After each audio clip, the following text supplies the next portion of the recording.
welcome to Demasked. My name is Fresman, and today I'm joined by LJ Jarvis. How are you today? I'm doing good, thank you. How are you, man? I'm doing very well. So you do a Warhammer podcast, is that correct? In a way, depends what you mean by podcast. It's certainly not the length of a podcast, but it's basically by structure of how I do my videos. Mm-hmm. So, well, what would you say the structure of your videos are? Mostly, I like to share my ideas about anything Warhammer. So it's like, if I want to share an opinion on lore, or if I want to share my opinion on the tabletop, then I'll make such a video about it. But not to a point where I'm dragging it out through like an hour, because it's not really worth it at the end. Plus, I'm by myself, so I don't imagine somebody wants to hear one person talking. Though there are exceptions, of course. How long have you been doing YouTube for? Around 2 years, but soon it'll be 3 years when we're closing in on September, I believe. What got you into Warhammer in the first place? You know, actually, I did a video about that. Actually, in one of my very old videos, I was just browsing through YouTube and all that, right? During a summer day, I believe. Then I came across this video game review of the game Space Marine, and I had no exposure to what is Warhammer at all. So when I saw characters like a Space Marine and orcs and just the general gameplay of the video game, that basically hooked me into what is 40k. It's like afterwards I would go on Wikipedia, I would later find YouTube videos about the lore of Warhammer, and eventually I would get Space Marine and just fall in love with 40k after that. For me, it was the Astartes series that you and I have been discussing off camera, as it were. But that caught my attention. It's such an excellent miniseries, and it's crazy how it was done by one guy. Well, what I like is, I mean, it certainly can be one of the more frustrating parts, but it doesn't explain anything, which makes me want to learn about it because I don't know what's going on. Yeah, what I come to learn about Astartes is that it's not really told through dialogue, the story at least. It's kind of like one of those things where it's told by visuals, and usually it's up to the audience to determine what is the meaning behind all this. It's kind of like one of those thinker films, if you think about it. Yeah. There was this one guy on YouTube named Arch Warhammer. He did a video analyzing the whole meaning behind the Astartes invading the little ship and find that little orb that's within said ship. It's quite an interesting video, and hopefully we get more out of it down the line with maybe more series. Well, there was a video that got recommended to me, like, right after I watched the series for, like, maybe the third time. And it was called Astartes for Beginners. Really? Yeah, and it was just explaining, like, who and what the Astartes are, and, like, kind of what you're seeing, like, moment to moment. So, kind of like analyzing what is a Space Marine and all that. Or is it the... Yeah.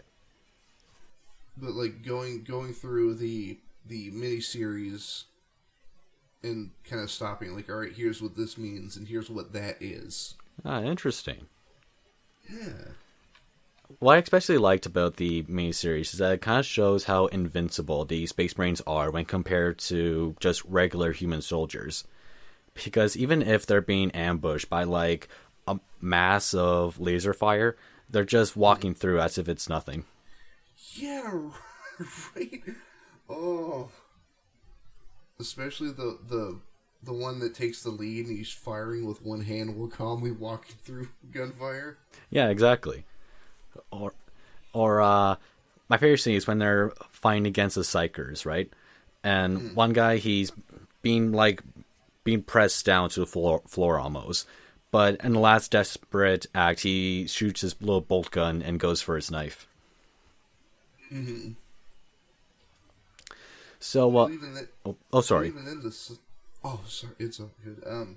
I was gonna say, even with like the size of the Space Marines, like that's essentially just a huge piece of metal that they're wielding as a knife. Yeah, basically it would be equivalent to us as a sword, almost. To them, it's a little knife, but to us, it would be like half our size. And these are the same guys that can like eat your brain and obtain parts of your memory. That's within universe. Are you kidding me? Yeah, they can do that. They can also do things like spit acid. Yeah, oh man, I watched I think it was why can't I remember the channel? It was, it's called like Luteran or something, but they did like an hour-long video of what it takes to become a Space Marine. Yeah.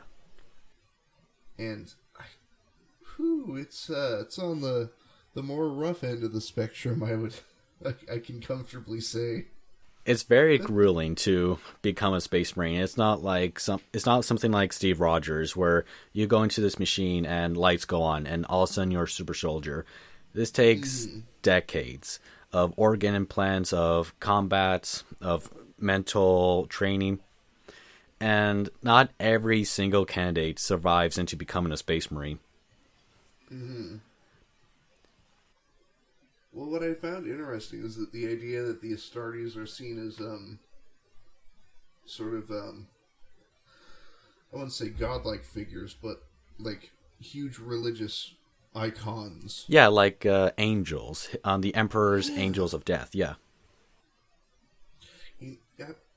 You know what? That's a good point. I did just watch that new edition trailer. You know, the Emperor sends his angels. Yeah, the trailer for 9th edition. Yeah, it's such a beauty. I watch that thing every single day because of how beautiful it is, you know?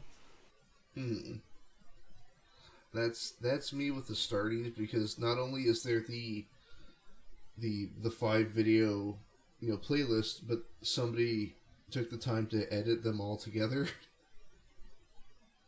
Yeah, I think Astartes did an excellent job on not only making something great for the Warhammer community, but for almost every single person who wants to learn about Warhammer. And they found his series and it's like, well, this is a really cool setting. I want to learn more about it. And if anything, I've met a few people who learned what Warhammer was because of Astartes. Well, I was well, it's funny because I was joking about that with Lady Spookaria the other day. Oh yeah? Yeah, well, she had recommended that I speak to you about it because, of course, I went down the rabbit hole of Warhammer. And I'm like, I gotta learn more. And she's like, you should talk to LJ Jarvis. You should talk to him.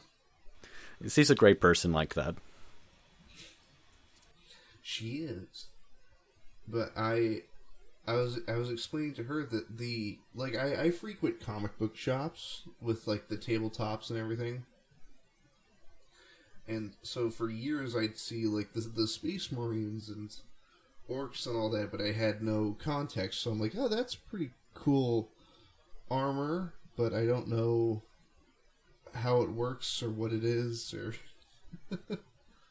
And I'm assuming you know about the Primaris Space Marines now, if I'm correct?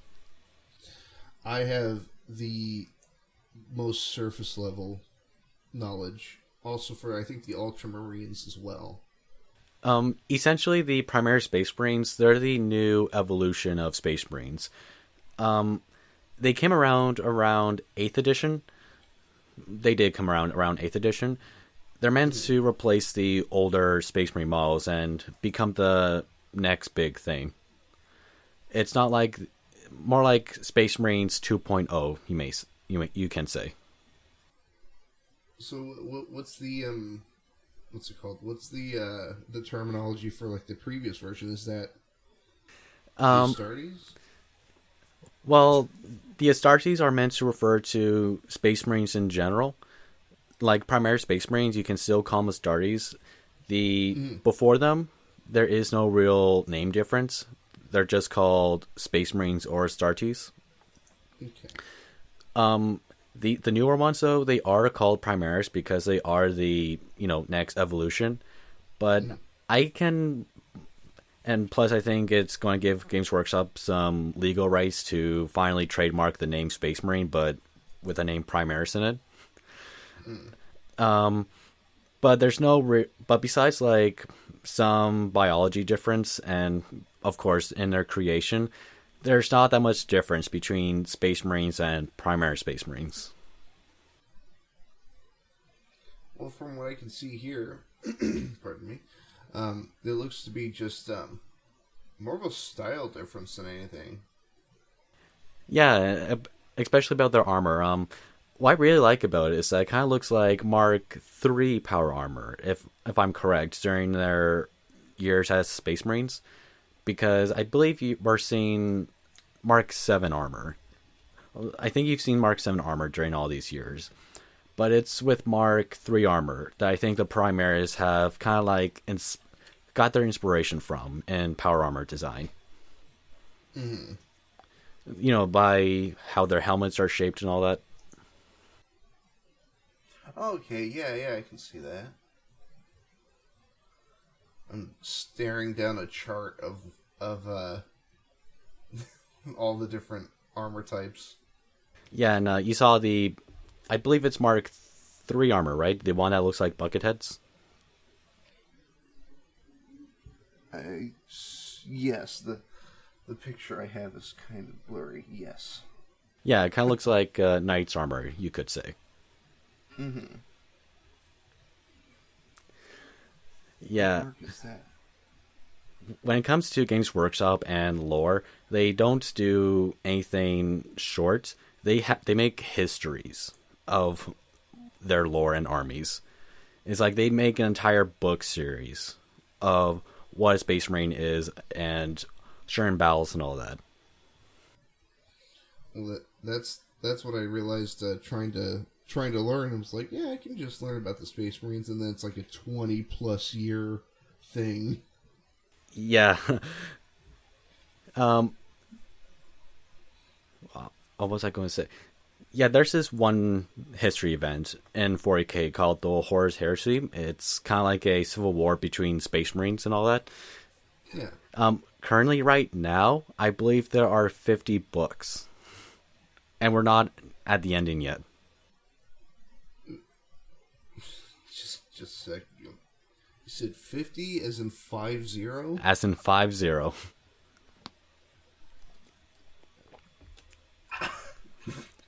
It's Tolkien-esque when it comes to Games Workshop and their lore. Yeah, it's still dawning on me. Like, I got a lot of research to do. But it's really fun lore when you really get into it. Like, even going as far as, like, just going off of what's on certain Space Marines armor, like, I even now I have time, like, I have a hard time reading what any of it means. Yeah. You know what I mean?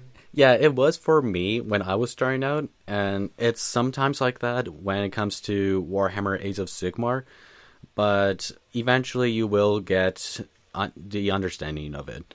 It's almost like reading real-life history.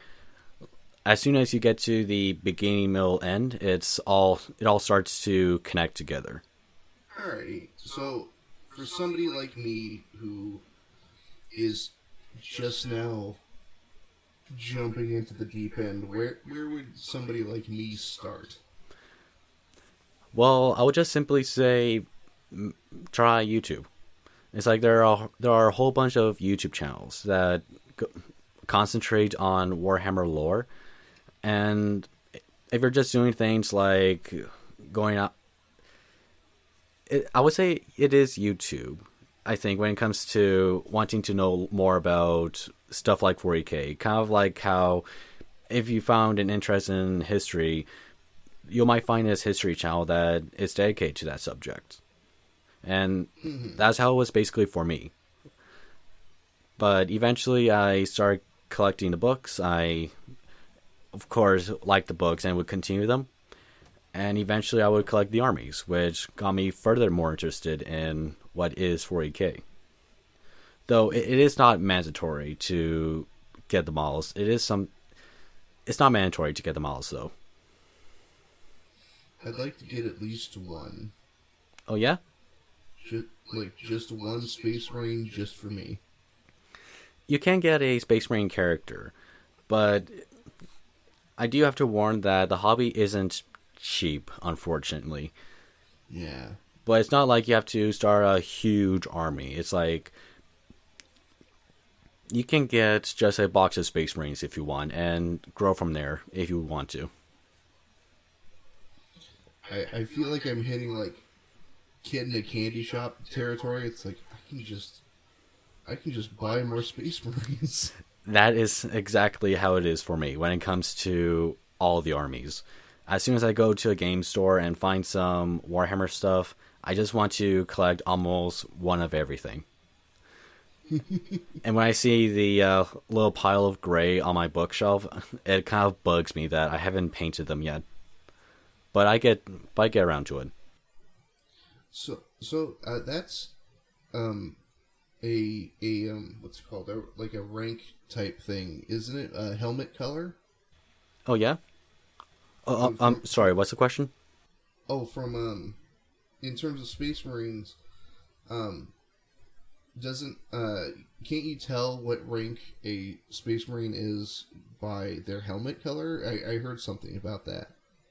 It depends on which chapter you're looking at. It's very different from chapter to chapter, because each Space Marine chapter has their own way on doing ranks and all that. But just to use Ultramarines as an example, red will indicate that they are a sergeant within a squad, and it's usually with white helmets. That is an indication that they're a veteran. But also they'll do things like laurels on their helmets. Like a white laurel will also indicate that they are a veteran of some kind, or a Space Marine with a red stripe down their helmet will also indicate that they're a sergeant. So, like going back to Astartes, when there's the two Space Marines in the white armor and one has a cape. I heard that means that they're like veterans in sort of a commanding position. Yeah, I've been watching analyst videos about that actually. It has been theorized that the Space Marine with the cape is probably either a captain or a chapter master, the leader of the entire chapter in general, and that the Space Marine with the little beak helmet. It also has been indicated that also because of his colors on pauldron and helmet that he is probably some kind of veteran. Okay. Well, so was it the Astartes for Beginners video I watched? Definitely, he made a point to say that the Space Marines helmets are like soundproof and they communicate through radio. Yeah, it's like that. It's something called a Vox. So if they want to talk privately with each other, they go through this private channel, and in this way, when they're talking, people who are around them won't be able to tell what they're saying.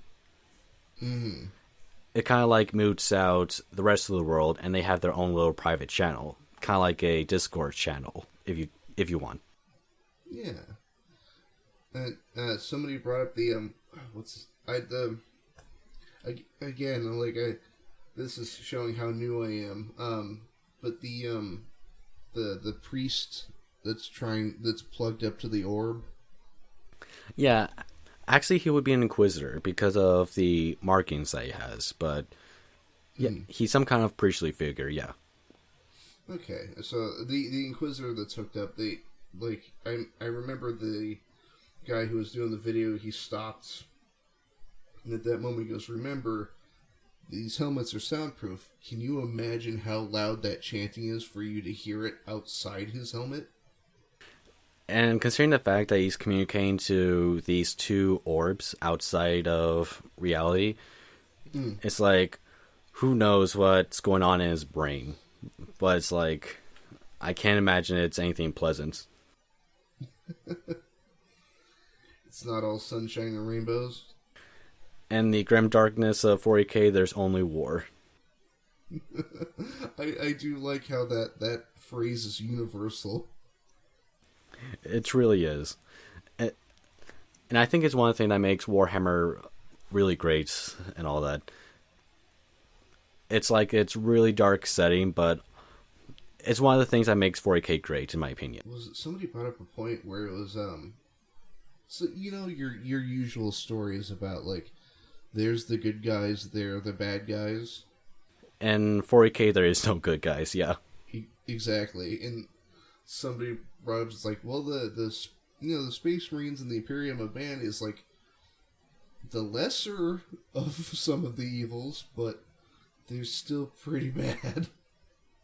Of how I like to see 40K is that even though everything is gray, there are sides that are more darker than others.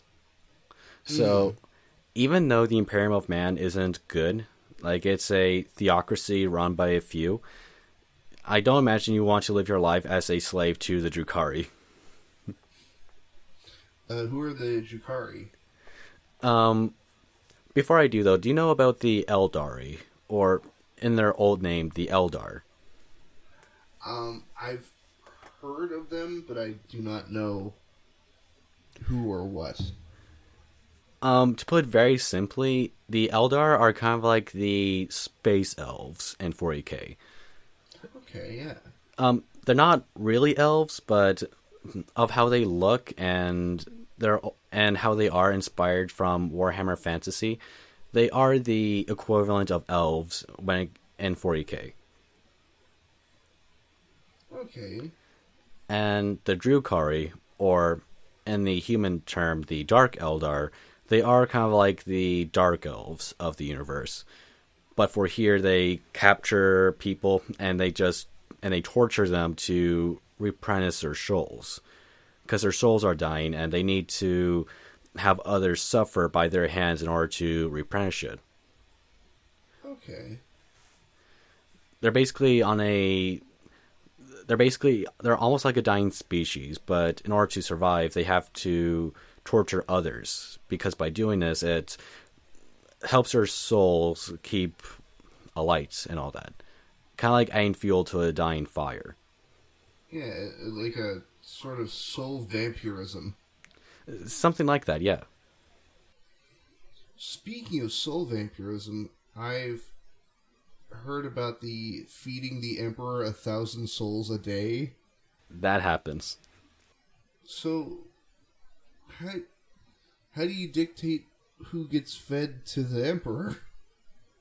So it's not just the souls of a regular person. Ideally, it's the souls of psychers. Psychers being the kind of like evolution of humans. But they can do things like tap into the warp. It's like these are humans with psychic powers. And because the Emperor is a psyker himself, and because the souls of psychers are very powerful, he needs these souls in order to keep him alive. And psychers in general are collected by the Imperium, because if psychers are left by themselves, well, it's not really a good thing, because it's almost like leaving a nuclear factory on its own. Eventually it's going to erupt. Because psychers without training are very dangerous. So, there's been a question that I've seen posed through just like recommended videos, but I want to get your take on it. Mm-hmm. What happens if the Emperor perishes? Well, if the Emperor... There's history about that. So, during the Great Crusade, when the Emperor was reuniting all the human colonies in the galaxy, he wanted to do this thing where he will connect into the Eldar webway, which is kind of like a tunnel, not within the galaxy, but in a other dimension within the galaxy. It's a Okay. much more safer way into traveling across the galaxy and not having to use something like the warp. Hmm. Ideally, he wanted to connect into this tunnel into having humanity travel through space safely and not wanting to use the warp for Hmm. obvious reasons, of course. One one of his children, though, Magnus, he was learning that one of his brothers, Horus, was going to start a rebellion against the Emperor. Hmm. And in a way to try to warn him, and because he couldn't really travel there, he tried traveling through the warp and get to Terra to warn his father. But unfortunately, he would be blocked by this little wall, which itself is part of the webway. And in a deal with one of the Chaos Gods, Zinch, he would actually break through this wall and enter Terra. But by doing this, all hordes of like demons just come in and invade the Imperial Palace. And shocked by what has happened, Magnus never got a chance to tell the Emperor about his warning and would flee. Hmm. And by doing this, the Emperor had to kind of like make this barrier, or at least the best he can, to stop the warp into just swallowing the planet whole. Because it's something he can't really fix now because of something his son did. And the idea of him entering the webway has been tarnished now because it's been broken because of him. And with the Emperor now entombed on the Golden Throne years later, if he were to die, the barrier that protects Terra from the warp is gone. So if he were to be gone, Terra would just be swallowed by this maw of chaos. So just full scale hell invasion. Full scale hell invasion. There'll be nothing left to stop it. Oof. Do you think that one of the later editions of Warhammer will go into that scenario? The thing, though, is that if they Games Workshop were to go that direction, like the Emperor finally dying and Terra being swallowed whole, that would be a huge shift in lore. But they could maybe go that direction because, after all, these were the guys that had Cadia fall, and the galaxy is now split in two. I won't say it's impossible because it is inevitable within lore. It just depends on what kind of direction they're going to take. But I don't imagine this will be like the end game of 40k. What was the So you know how before you do research on something, you make assumptions about it, and then a lot of times you're entirely wrong. Like me.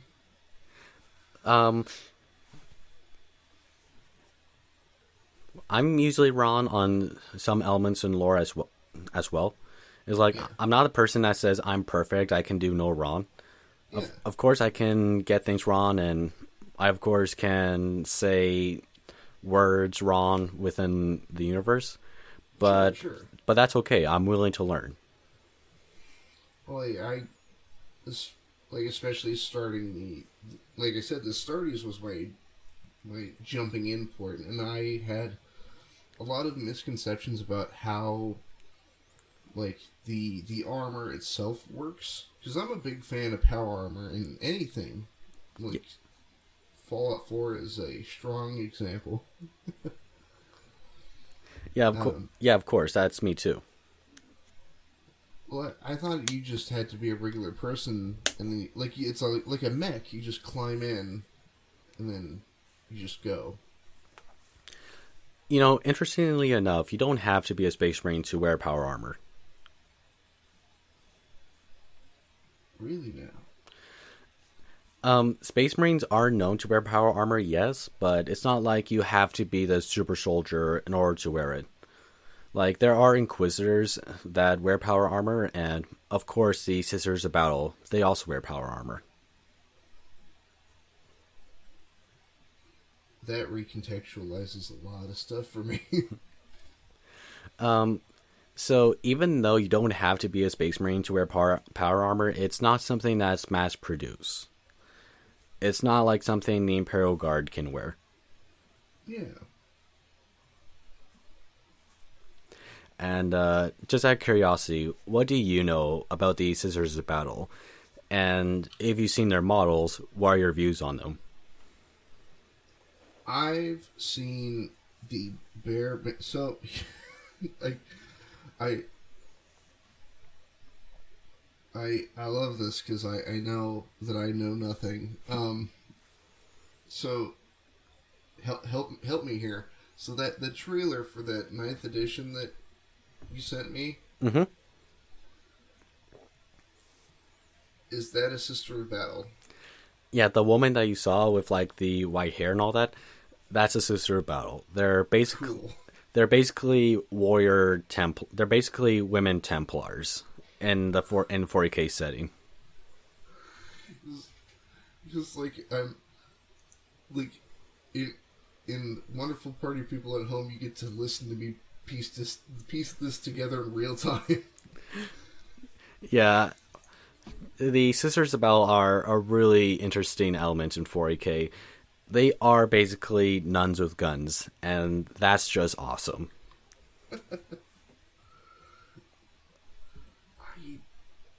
Like, said Sisters of Battle, you said? Yeah, yeah.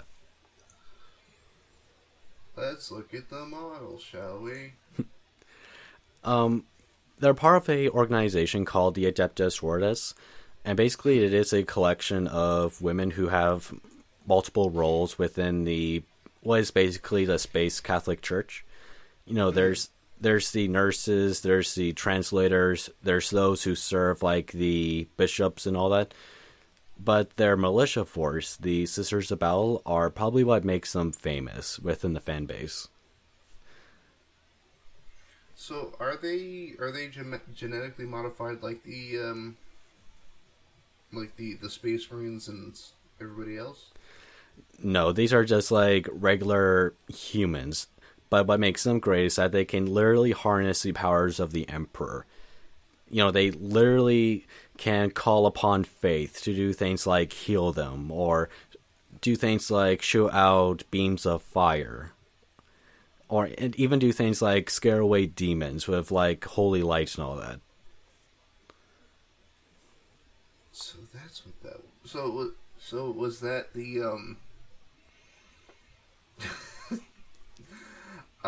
was that the not letting her hand get burned off? Is Yeah, literally she prayed to the Emperor, and literally her wound was healed. Because you saw the guardsmen in the beginning, how when that Gauss beam hit them, they literally disintegrated. But with her, through prayer, she didn't turn to like a pile of dust or anything. Mm. That's how awesome these sisters are for me.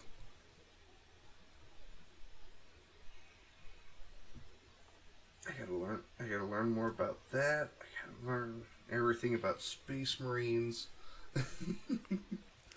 It's literally a rabbit hole when it comes to the 40K universe.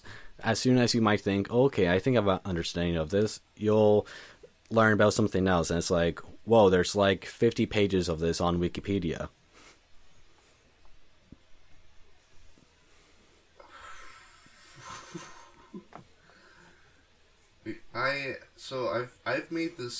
I've had the same moment before, but not as strong as this moment I'm having now is. I was getting into the Stephen King novels, if you've read them. I unfortunately don't read Stephen King, unfortunately. That's okay. But I picked up his the Dark Tower series. Oh yeah? And the Dark Tower is sort of this weird this origin point that's kind of connects all of his other stories. Oh yeah?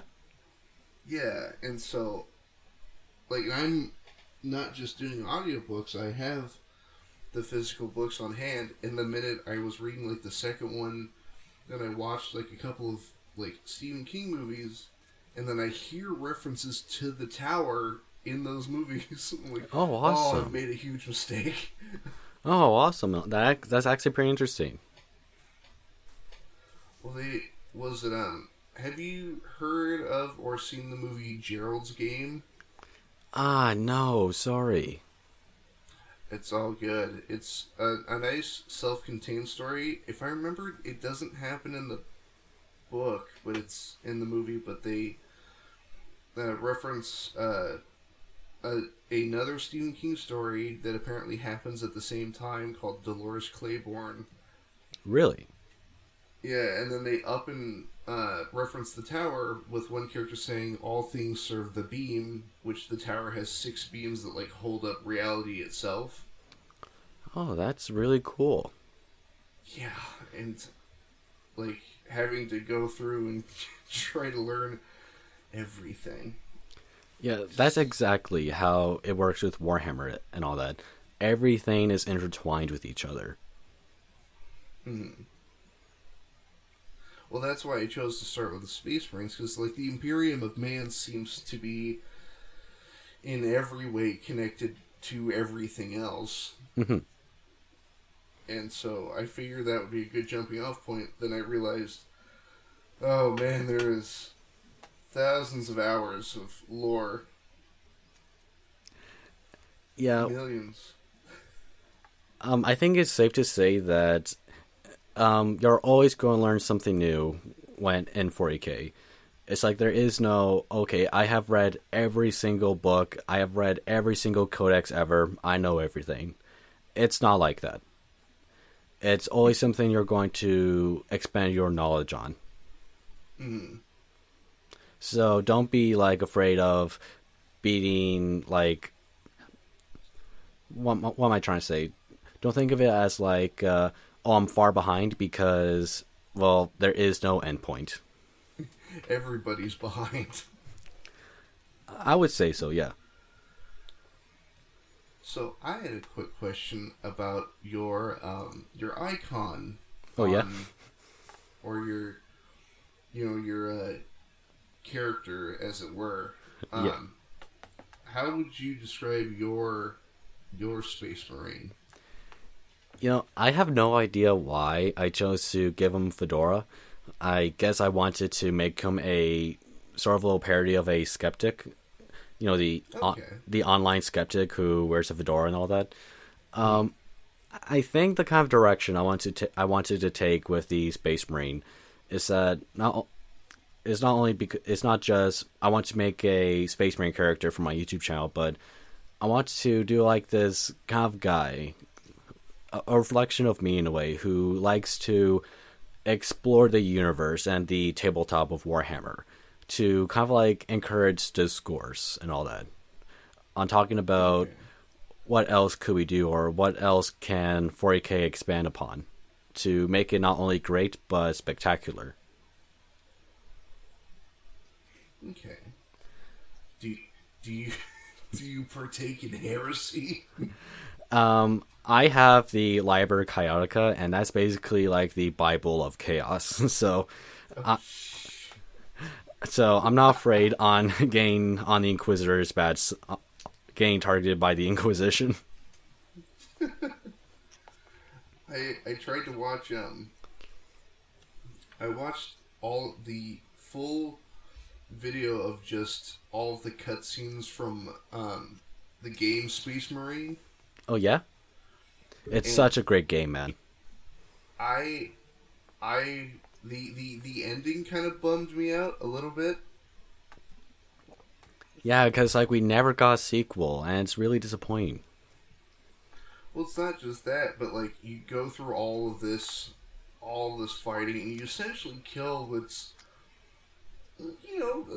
essentially a god. And Yeah, then it's like, what do you mean you survived getting hit by the warp?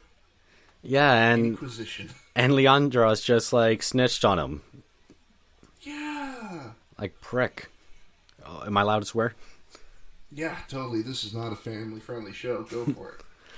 Yeah, it's like he's like, "Oh no, that's against rules." And it's like, well, that's not what it means to be a space marine. Don't just follow the rules. You're not enslaved by it. I like how even earlier he's like, "But the Codex Astartes," and you're just like, "What? They're guidelines.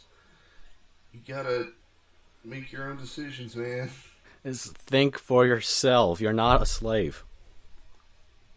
Well, for a minute there, I thought that's what being a space marine was. But it's like there are many space marines. Yeah, they do live by the rule book, and it's upsetting and all that. But with character like Titus, they encourage like the idea of thinking for yourself, because if you're enslaved by the rules, you're not going to expand. You're not going to go beyond what it means to be a space marine, because it's not just following the rules. Was that a Dragon Ball Z reference just now? No, I wasn't making a Dragon Ball Z reference. Go beyond what it means to be a Super Saiyan?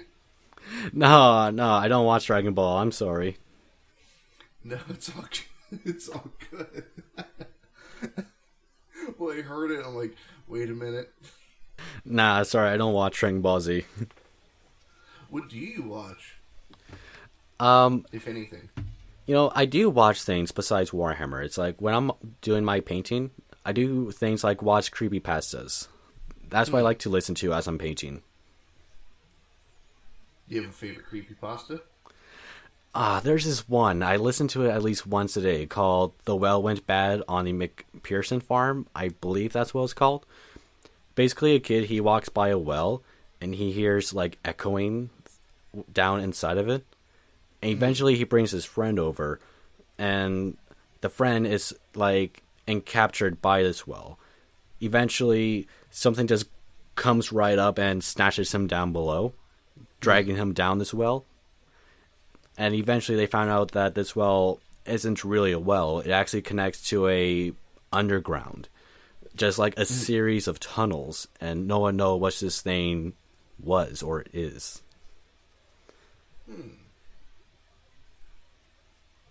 Yeah, it was done by this YouTube channel called Chilling Tales for Dark Nights, and they do things like add in sound effects and all that, and it makes it really creepy, and it's something that makes you want to continue watching, and it's very suspenseful. I there was one video I was listening to that they added the like door, like a hand knocking on a door sound effect. Mm-hmm. But it makes it sound like it's coming from like behind you. Yeah. And I just like, it was the middle of the night and I was like half asleep, and then I just hear like just like Yeah, I know. It's like that's what it's like for me sometimes. Yeah. I would listen to like a video at like 2 a.m. in the morning, and it's talking about paranormal stuff, and it's like I'm in my room and it's dark, I'm tired, and now I don't think I'll fall asleep. like even the most simple of creepypastas I think are pretty effective, at least if they're presented correctly. Mm-hmm. Like Jeff the Killer is a fairly simple story, but most tellings of it are fairly straightforward, right? Mm-hmm. There was a good... Oh, pardon? Oh no, I'm sorry. There was one I read a long time ago. It was like the origin of Slender Man. Mm-hmm.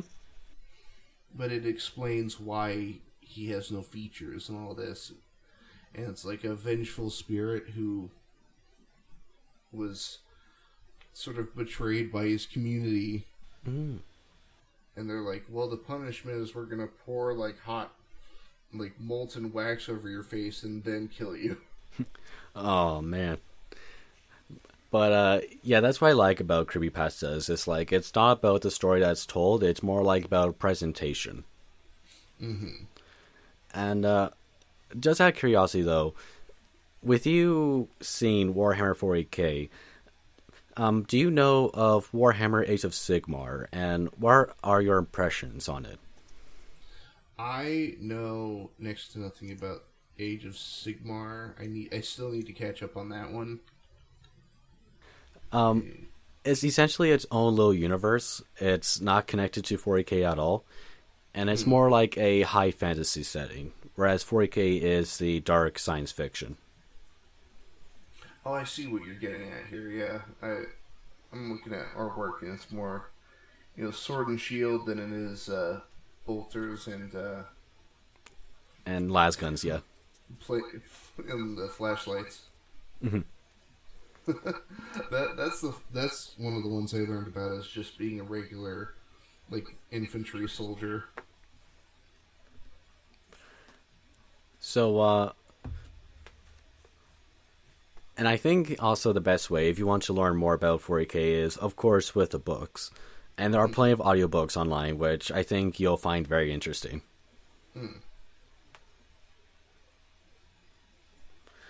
So, I know you sent me some links, but where would you? See, you said YouTube, but do you have a specific channel? Should I start on your channel? Is what I'm asking. Not trying to self-promote myself, but I think I do 40k justifiably when it comes to lore, and because I do lore videos myself, but of how I make them is more like telling a little story. But if you want to find a channel that talks about what is the lore and how it all works, then I do suggest channels like Vault of Terra, or Major Kill, because they are the kind of channel that dive right into the 40k universe. I do mine in a way that's kind of like telling a story. You heard it here first, party people at home. LJ Jarvis is the best at 40k storytelling. I didn't say that. Don't watch any other channel. Just good. I didn't say that, man. I'm not that self-righteous, I swear. I don't mean to self-promote, but I'm the best. No, I need to go through your channel. I need to finish the Emperor, if he had a text-to-speech device series. That is such an excellent series. It's probably it's the best fan project ever in 40k. Well, there's like, what, 60 plus videos? Yeah, and it's amazing how much dedication he puts into each video.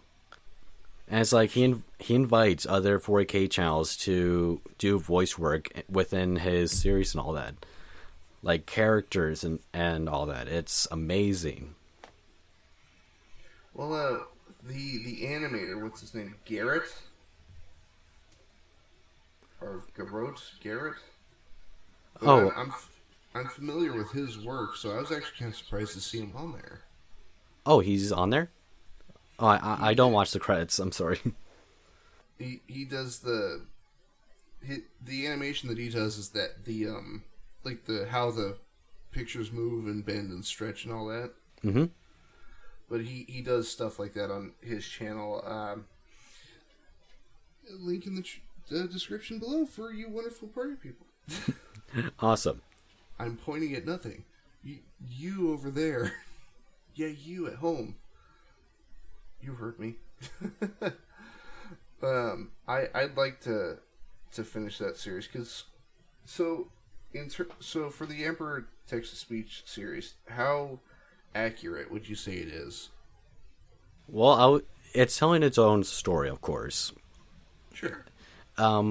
But I would say it's exactly on point, and he's kind of like advancing the story in his own personal view, but in a way that makes sense. Like, okay, I definitely see the Dark Angels being as paranoid, but this has been put up to 100 because they are literally that unhinged when it comes to wanting to keep all things secret. Mm-hmm. well, even with the so where I am now, and I don't think I'm too terribly far in, is the. Of course, I forget what the that whole division he's shutting down is, but the emperor puts out the decree trying to shut down a specific group, and for some reason that note, even though it's signed by Yeah, the emperor. yeah, the Inquisition. Yeah, they're literally that unhinged when it comes to people saying, "Hey, you guys are wrong," and this is coming from the Emperor. They'll think, "No, this is not from the Emperor. This is from the Custodes. Someone is trying to disband us against the Emperor's will." Because even if it's like presented in front of them, they'll say, "No, this can't be true." I want to see that taken to its absolute extreme, to the point where like the emperor has come back and they're like, I don't know. This it actually does something like that online, and literally the Emperor did it on purpose because it's all part of his plan, and of how it's presented later. It's like it's hilarious. What was the It was the ending theme for text to speech. It was the "We Are One." Oh yeah, the end theme. Yeah, I've been listening to that on loop the last couple days. Yeah, that's from a band called Triari, I believe, and they do things like historical songs, and one of these being the Romans. Now, where is the lyrics, at least? Is that from like a specific part of Warhammer lore, or was that just made up for the song? Well, the lyrics actually that is from one of their songs called "We Are One," where the entire thing of "We are gods of the new world order. We are the soldiers, the legions of light." That's from the band Triari, but it has been carried by Alvabuza for his theme. And in a way, it is kind of fitting with 40k. And there are videos out there on YouTube where they'll have like footage of Space Marines fighting in battles and all that, and they'll have music being played in the background, like from Sabaton or Powerwolf, and it fits really well. Sabaton's a good choice. Oh yeah, they're my favorite band, my man. It's like I listen to their songs every single day, and I think of 40k. I, I want an edit of the minute where they get off the dropship in Astartes and they're walking through the mist. Mm-hmm. I want Primo Victoria to start playing. Oh yeah, and I really wish I could animate, because I would definitely do like this little animation where it's like the guardsmen from the Death Corps of Krieg, and they're in like a trench warfare, and the song that's playing is Fields of Verdun, because that'll be very, very fitting for the guardsmen. I saw an animation recently that it was an animation on top of, I want to say it was a poem, but correct me if I'm wrong. But it was called "Pity the Guardsman." Oh yeah, I saw that. And from what I saw, it was like from two different perspectives. There was somebody from the Chaos Legion and then one of the Astartes talking about the guardsmen. Yeah, and what I really like about the guardsmen is that despite that they are just regular humans, and despite that their weapons aren't really that godlike, they are probably the bravest fighting force in all of 40k. And I even state this in my lore video about them, because they do things like they fight against gods, they fight against like these hordes upon hordes of aliens, and they stand their ground. And they're not like the super soldiers. They're just like they were formal factory workers, store owners. They were just regular humans. Yet they're fighting against like dark gods and like aliens that can just like tremble over enormous buildings. Mm. And if anything, I think they're more interesting in Space Marines. Like I'm a sucker for characters that like especially with like I like stormtroopers from Star Wars Mm-hmm. because they're like they go from clones to being just regular people who signed up for a job. Mm-hmm. Though, And what's that? oh yeah, go on. Oh, and I was just say like that's in my mind that's kind of why that joke of like stormtroopers have terrible aim is like they probably weren't trained all that well. Yeah, and I believe it's within lore that the helmets are very hard to see through. Yeah, and but like with the idea of guardsmen, I'm a sucker for like normal characters fighting against something they can't possibly understand. Mm-hmm. And with that in mind, you'll love this book series called Gaunt's Ghosts. It's literally about guardsmen going on crusades to take back planets and all that. And the main characters are the guardsmen. It's not like some special space marine or anything. Hmm. I haven't read the books yet, but I'm going to soon. But what I've been told is that, and here's the thing: the first Gaunt's Ghost book, that was the very first Black Library book ever. Hmm. So it's not like it's some kind of special space marine. It's literally about humanity. And I think it's the humanity part that makes 40K interesting. Yeah, and like I had mentioned before, like didn't realize that the Space Marines, because they're, for lack of a better term, they're just augmented people in a huge suit of armor. But in terms of how society in Warhammer functions, they're seen as these angels, these armored angels, and that's really interesting to me. Yeah, and it's also quite interesting because there are worlds out there that they probably have never been invaded by any kind of threat. There was probably never any kind of rebellion within said world, but within their like enormous churches, the only exposure that they'll get to Space Marines are probably within like these glass windows, and literally they probably are depicted as angels. Mm. And it's like, and also Space Marines aren't really that numerous, really, when it comes to in universe when compared to all the other factions. Yeah. So yeah, there are humans out there that their only exposure to Space Marines are like within churches. Oh, I actually had a question about so Titus from the game Space Marine has them, and it's also at the end of Astartes. But I was told that the little metal dots that they have above their eye, is sort of a like you can tell how long they've been in service. Yeah. And I wish I had. So, oh goodness, give me a half a second here. There we go. So I'm looking at this this screen capture. So what does a silver dot mean?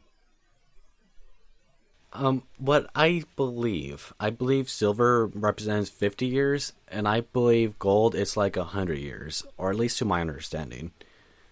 But yeah, if you serve within a Space Marines within a certain number of years, and of course, depending on the chapter, they do things like insert like little studs above your eyebrow to indicate about how long you have served. Weirdly enough, I kind of like that idea more than like just putting it on the suit. Mm-hmm. Because all you have to do is look at somebody and they're like, all right, it's been 100 plus years, all right, perfect. I've got a lot to learn. So you said there are 50 plus books. On off of So one series. Off of one series. There's like an entire library of Warhammer books dedicated to just Warhammer. I'm afraid to ask if I say I were to continue down my path of learning just about the Space Marines to start, what book would I start with? And yeah, actually, interestingly, I think the best book, if you want to learn about what is and the soul of the Space Marine, I would say would have to be the very first Horus Heresy book, and that's being called Horus Rising. It takes place 10,000 years before Martin 40K. It's about the Space Marines conquering the galaxy with their respective Primarchs, and we really get to see the Space Marine culture within the legions. Okay, like kind of seeing how they function by Yeah. themselves. Yeah, it's like we see their perspective on the Imperium, and we see them, and we see their personal views on conquering worlds and bringing it into the fold of the Imperium of Man.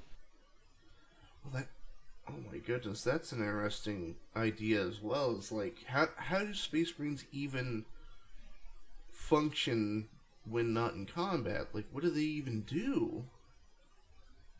Again, and of course, I'm talking about Martin 40K.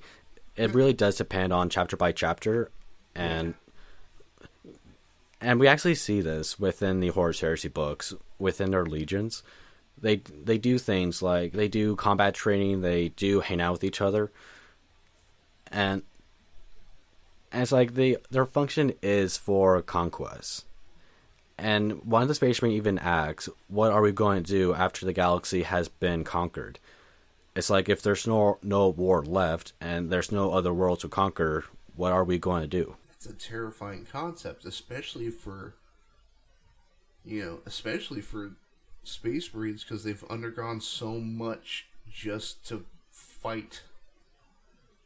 And suddenly, if there's nobody left to fight, what is a Space Marine then? Yeah, and actually there is something that happened like that within 40K. When the Emperor, when he was taking over Terra, just thousands of years ago, because this was him starting off the Imperium, he had to conquer Terra first in order to actually start his idea. Terra being at this point being a blasted wasteland. Now, before the Space Marines, he invented this race of super soldiers called the Thunder Warriors. But the issue with the Thunder Warriors is that they're more human than Space Marines. And what I mean by that is that despite they are taller than Space Marines and they do have things like emotions, but the problem is that they enjoyed killing. They enjoyed just like slaughtering masses of humans that can't really fight back. And they had like major biological issues. It's like sometimes they'll randomly explode. Sometimes they'll just go into like this frenzy of violence. And the thing with them is that they weren't made for conquest. They were made to just kill. And eventually when all the killing was done and Terra was conquered, he eventually just had his custodians just wipe them all out because their usage has been done. That's and that's another thing that I think I've seen little bits and pieces of when it comes to Warhammer lore, is humanity being used as a tool for progress instead of being humanity itself. It's a tool. Yeah, and it's kind of like a dark fate of what humanity has become in 40K. Because the Emperor's idea was to bring enlightenment to the whole galaxy, but with everything that's happened during the Horus Heresy, the Imperium could never reach that idea. It's like humanity has to now serve to feed the war machine. Because if the war machine fails, then humanity is doomed. But it's like this war machine could never be filled, or it's never enough. Only even then, you're technically losing numbers from both sides, because you have the people, the guardsmen who are dying by the millions, and then your Astartes that may or may not perish depending on what they're who or what they're facing that day. Mm-hmm. And then you have the 1,000+ souls that are sent per day to the Emperor, and like you're losing people from every conceivable side. And sure, you have your techromancy to sort of shore up your numbers, but like it's sustainable because you're forcing it to be. Yeah, it's like, and considering that there's like these masses of alien races that are trying to bring humanity down, from like the orcs and the Tyranids, it's like the Imperium is eventually doomed, but it's willing to fight. So I want to get your opinion on that. Do you think that the Imperium will succeed? Now, of course, Games Workshop is not going to do a thing like the galaxy is dead, the Saiyan is retired. They're not going to do something like that. The Imperium, I don't see the Imperium falling because of there is a structure. There is a structure on defending worlds and sustaining worlds. And that's why it's so grim dark, because it cannot be a democracy. There has to be a command. So somebody has to lead them. Yeah, it's like everything is horrible, but it has to be this way, because if every single decision was voted upon, there won't be progress. And if there's no progress done, then worlds are going to suffer because of this. So I definitely, the Imperium isn't going to be safe anytime soon, but at the same time, I think it's strong enough for it to stand. Well, joke's on you. I am part of the Inquisition, and I am charging you with heresy. So shit. No. It's communist China all over again. Shit. Oh no. But I think with the realization that the Imperium is not sustainable, and us gently leading into heresy, I think we shall call this here interview to a close. Okay. And thank you so much for inviting me. Yeah, thank you very much, Jarvis, for coming on. I had a blast talking to you. You wonderful party people at home, there will be a link in the description below for Jarvis's channel. Do you have a video that you'd like to have put in the description? I don't have a specific video, but I will say to the audience that if you found a video on my channel that you've liked, maybe consider giving it a thumbs up. And if you want to, you can thumbs up this video too, party people. Yeah, and definitely subscribe to Freezeman, because he's an excellent interviewer. Oh, thank you. And I look forward to just chatting with you casually about Warhammer, man. Yeah, definitely. And I can't wait to see you eventually gain a model, because it's going to be cool. I think what I want to do is I want to get a little Space Marine model and then paint him pink and blue like my mask. Yeah, definitely knows what that means in context of Warhammer. Oh no, there are pink Space Marines. You're safe. Sick, awesome. Well, but thank you again, Jarvis, for coming on, and I hope you and the wonderful party people at home have an incredibly nice day, and I will see all of you next time. Thank you so much.